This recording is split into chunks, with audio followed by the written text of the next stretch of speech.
Hello guys, എനിക്കിന്ന് നിങ്ങളോടൊരു സങ്കട വാർത്തയാണ് പറയാനുള്ളത്. ഇവന്മാരെന്നെ പെഡിക്യൂറും മാനിക്യൂറും ചെയ്യാൻ വേണ്ടി കൊണ്ടുപോകാന്ന് പറഞ്ഞ് വണ്ടി കയറ്റി ഗൈസ്. പോകുന്ന വഴിക്ക് ഐസ്ക്രീമൊക്കെ വാങ്ങിത്തരാ പറഞ്ഞു. ഞാനാണെങ്കിൽ ചാടി വണ്ടി കയറും ചെയ്തു. എല്ലാരോടും വണ്ടി കയറാൻ പറഞ്ഞു. എന്നിട്ട് വേഗം പോവാം, ഐസ്ക്രീം തിന്നാലോ എന്ന് ആശ്വസിച്ചിരിക്കുകയായിരുന്നു. പോകുന്ന വഴിക്ക് നല്ല കാഴ്ചകളൊക്കെ കാണാലോ എന്ന് എഴുതി വിൻഡോ സീറ്റിൽ തന്നെ കയറിയിരുന്നു ഞാൻ. നോക്കി നോക്കി വിൻഡോ സീറ്റിലൂടെ ഞാൻ എന്നെ തന്നെ കൊണ്ട് ഞാൻ പേടിച്ചു ഗൈസ്.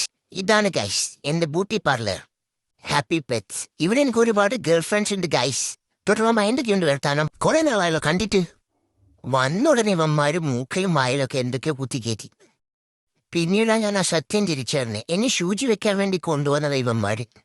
ഇവന്മാരിത് പെഡിക്യൂറും മാനിക്യൂറും ചെയ്ത് തരാനൊക്കെ പറഞ്ഞ് ഗ്രൈൻഡറൊക്കെ എടുത്തുകൊണ്ട് വന്നിരിക്കുന്നത്. എടോ, അത് ഇരുമ്പിന്റെ കഷ്ണാല, എന്റെ നഖമാ.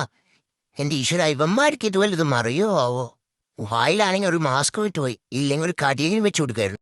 ഹൗ ഗൈസ്, ഒരു വിധത്തിൽ ഞാൻ അവിടുന്ന് രക്ഷപ്പെട്ടു.